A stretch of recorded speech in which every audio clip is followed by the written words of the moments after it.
大家好，我们今天要聊的这个事情，说真的，光是剧名叫《好运来》就已经很有反差感了。因为这一出八点档最近的剧情完全不像什么好运，是一碗翻天覆地的大苦粥，一口喝下去，亲情、爱情、报仇、血缘，还有跳海，全部一起滚进来，简直像是用方便面汤煮佛跳墙。可问题是，这一场荒唐的剧情的转折还没有到最精彩的时候，你以为亲爹变哥哥已经够震撼了，错，这一次他们全剧组直接杀到海边，现场戏码大升级，搞不好有人沉思，也可能有人复活。一句话，这一次的灾难母子档准备大开杀戒了。好运来这部剧，如果你没有开始追，现在可以先深呼吸一下，因为接下来要说的这一段亲情戏真的需要心脏够大颗才能够承受。男主角吴东彦在剧中演的是萧逸凯，他从小喊王灿演的陈小刚为爸爸，一喊就是喊了20多年。谁知道一张亲子鉴定报告打破了他的人生，结果呢，王灿不是他爸，是他哥，真正的爸爸是他一直叫爷爷的龙天祥，也就是饰演陈天虎的那一位。这剧情如果套在现实当中，社会新闻版面至少可以站3天，还可能会有 YouTuber 做成4集分析的专题。而更具戏剧性的是，这一场亲情反转并没有让故事趋于和平，反而引爆了更大的风波。王灿在戏里面爆气，不甘愿帮别人白养儿子那么多年，开始展开报复大计。报什么福呢？还不清楚，但看他的脸部的肌肉每一集收紧的程度，应该不是送蛋糕这么温柔。我们的母亲角色赖慧茹也没有闲着，她演的肖丽美前几天在社群媒体上面现实动态上丢出一句，灾难母子档又有新出头了。这句话你可以解读成自嘲，也可以理解成为预告。总之，八点档的地震前兆通常不是只有小余震。就在大家还在犬息会不会有人被关，会不会有人被推进水桶的时候，剧组居然杀到海边拍外景，不是一台车，是整个剧组大阵仗搬过去。吴东彦表示自己前一晚几乎失眠，睡不到几小时就得上工拍戏。赖慧茹还开玩笑说，最近跟海很有缘，因为他前阵子才拍了一场跳海戏。大家有没有发现，一旦八点档移动到海边，事情通常都不单纯，不是失忆就是失踪。最常见的是一具尸体从海漂回来，要不就是发现一件遗落的红色小外套。现在问题来了，这一场海边戏到底是谁落水？有人会不会就此领便当？还是说这场戏根本是为了跟一宗陈年悬案做连接？瑞达妈妈的死到底是不是意外？你以为真相会像贝壳那样一直被海浪冲上岸？但八点档的逻辑是，只要剧情能撑，就能够一直让你撑到最后才给答案。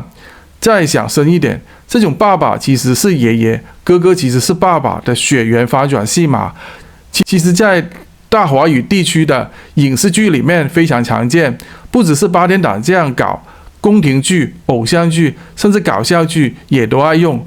历史上面也有类似的例子，像慈禧太后早年传出某位王子其实非出自光绪，还有某些大家族的私生子变干儿子的戏码。从古代到现代，编剧和人生都很懂得怎么打乱亲属称谓，来提升戏剧的张力。你如果再放眼全球，好莱坞也不是没有用过这一招。像影集《权力的游戏》里面，乔佛里一直以为自己是国王之子，结果其实是自己舅舅的。这段血缘数真的是要画成 Excel 表格才看得懂，差别就在于好莱坞会弄成权谋或者家族争位，我们八点档则是直接把人物推向跳海。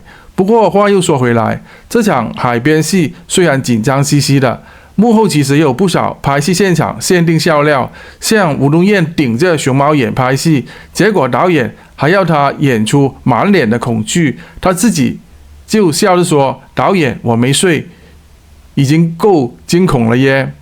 还有赖慧茹穿着戏服走沙滩，每5分钟就要清一下卡在拖鞋里面的贝壳。这些花絮看起来搞笑，但也隐隐地透露出一件事：这场海边戏真的很重要，因为整个剧情接下去会环绕一个核心：瑞达妈妈到底是怎么死的？这个案件在剧中其实是一个老悬案，过去被定义为意外身亡，但是最近几集开始重提此事。网友们疯狂推敲细节，甚至还在论坛上面画出了现场的地图，推测谁最可能是凶手。有人怀疑是陈天虎动手，毕竟他身份从爷爷变成父亲，过去有多少秘密也一起被重新审视。有一派则认为，王灿的角色的报复行动其实是为了替瑞达妈妈报仇。更有阴谋论者提出，瑞达妈妈知道某一个不能说出口的秘密，因此才会被灭口。而真正的真相是，这一切从头到尾都是一场设局。瑞达妈妈当年确实是意外身亡，但所谓的意外其实是设计好的戏码，目的是为了掩盖一段禁忌恋情的产物，也就是萧逸凯，他是这一段不能曝光的关系之下所生的孩子。而为了保护这一段真情，陈天虎决定隐瞒身份，以爷爷之名抚养孩子长大。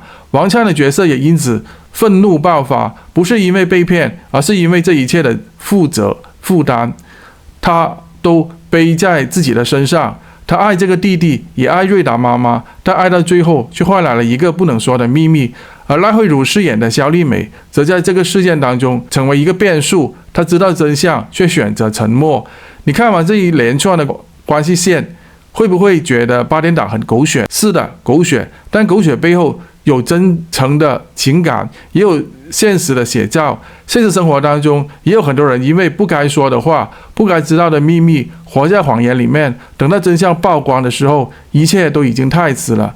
有时候我们不是不知道真相，而是不敢面对这个真相，因为一旦揭开，整个世界观都会瓦解。但剧里的人物可以重拍，现实人生没有这个剧本回收的机会，所以面对人生里面的那些疑问、谎言、矛盾的角色安排，或许我们也该问问自己，这条血缘、这段感情是选择还是安排呢？最后送给大家一首诗：血脉如潮拍岸声，真情藏在画中坑。戏中错会谁最痛？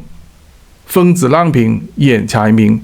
如果你也曾被某一个原来不是他的身份给震惊过，不妨留言说说你怎么处理那一个冲击感。喜欢我们这种边讲剧边聊人生的方式，记得订阅我们的频道跨界茶话间。下集我们还会有更精彩的内容，绝不会让你失望。我是阿峰，祝大家不被亲情绑架，也不让剧情乱码。我们下次见。